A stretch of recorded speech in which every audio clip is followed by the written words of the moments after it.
Em derrota para o governo Lula, o plenário da Câmara dos Deputados aprovou na segunda-feira 16 o pedido de urgência de votação do PDL, o projeto de decreto legislativo que suspende a alta no IOF, o Imposto sobre Operações Financeiras. O placar foi de 346 votos a 97. Representantes do governo tentaram convencer parlamentares a nem sequer analisar o pedido de urgência da matéria, mas a movimentação não funcionou. Até mesmo deputados da base governista votaram a favor da urgência. Nem mesmo a intensificação na liberação de emendas parlamentares foi o suficiente para arrefecer o ânimo dos deputados.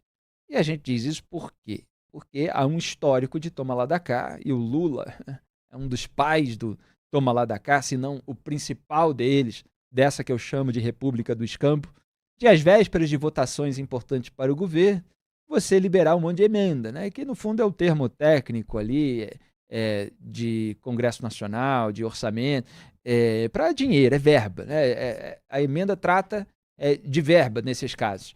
Então, o governo libera a verba dos parlamentares para os parlamentares ficarem felizes e votarem a favor dos projetos de interesse do governo ou, claro, aderindo à posição do governo em diversas votações. Mas nem isso, que aparentemente aconteceu de novo dessa vez, serviu para o governo vencer, né? Acabou derrotado. Levantamento divulgado pelo jornal o Globo apontou que até o dia 13 de junho o volume de empenhos saltou de 24 milhões e 900 mil reais em junho para 151 milhões de reais até o final da segunda semana de junho. A gente está falando de quase 25 milhões para mais de 150 milhões. Muitas vezes mais. A ministra das Relações Institucionais, Gleisi Hoffmann, ex-presidente do PT, tentou minimizar a derrota do governo. A petista escreveu em suas redes sociais, aspas, a votação da urgência para o PDL do IOF não cessa a eficácia do novo decreto sobre alíquotas do imposto, nem abala a confiança do governo no diálogo com o legislativo para aprovar as medidas necessárias ao fortalecimento das contas públicas. Quanto mais debate houver sobre taxação de bets, dos investimentos financeiros incentivados e outras distorções tributárias, mais avançaremos no rumo da justiça fiscal e social e na construção conjunta de alternativas no interesse do país. Fecha. É impressão minha, ou a Gleisi está mais pianinha? Porque ontem nós mostramos como ela estava ameaçando bloquear dinheiro do Congresso. Rendeu até um corte aqui no nosso canal, lembrando que tem a playlist com os cortes OA, Papo Antagonista 2025. Esse é o título.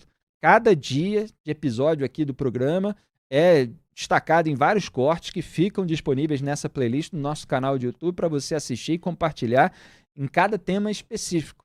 Então agora a Gleisi está um pouquinho mais aberta ao diálogo, pelo menos na retórica. Ela que é mais histriônica e beligerante.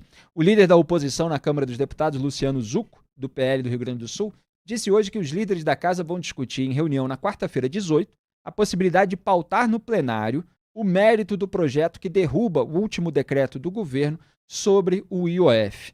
Ricardo Kertzmann, o que você destaca? A gente tem acompanhado essa novela, tem mais um capítulo. Os parlamentares estão aproveitando para posar de defensores das contas públicas. Bom, em primeiro lugar, que eu espero que essa derrota inicial seja uma derrota definitiva quando isso for votado em plenário, que esse projeto de aumento do IOF não passe definitivamente, Felipe. Mas não só esse, que não passe nenhum outro tipo de projeto que aumente impostos. Enquanto esse governo não compreender que ajuste fiscal não tem que ser feito apenas com aumento de impostos, mas principalmente com corte de despesas, não dá mais para a gente poder ter, para a sociedade brasileira ficar à mercê desse tipo de sanha arrecadatória. O problema é a gente depender justamente do Congresso Nacional para poder barrar isso, porque a gente sabe que também que é um ralo de desperdício, é um ralo de dinheiro público.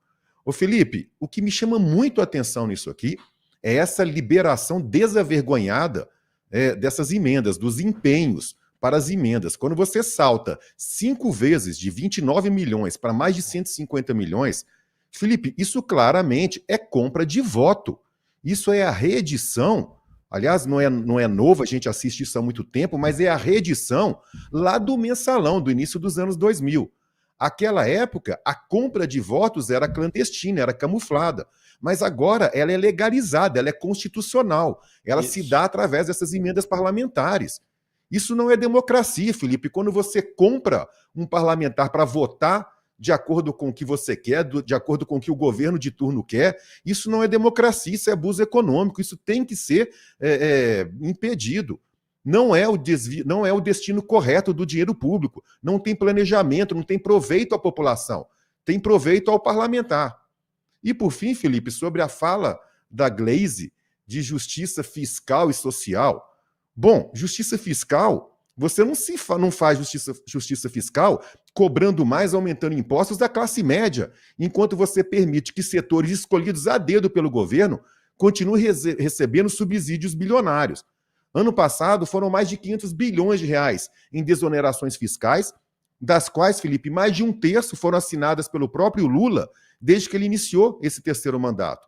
Isso não tem justiça fiscal dessa forma. E justiça social, da mesma maneira. Quando você tem a casta do funcionalismo público, quando você tem a casta do funcionalismo público federal, gastando o que gasta, recebendo salários do jeito que recebe, muito acima da iniciativa privada, privilégios, benefícios, quando você tem o próprio casal presidencial viajando pelo mundo, esbanjando todo esse dinheiro, cadê essa justiça social que ela tanto fala?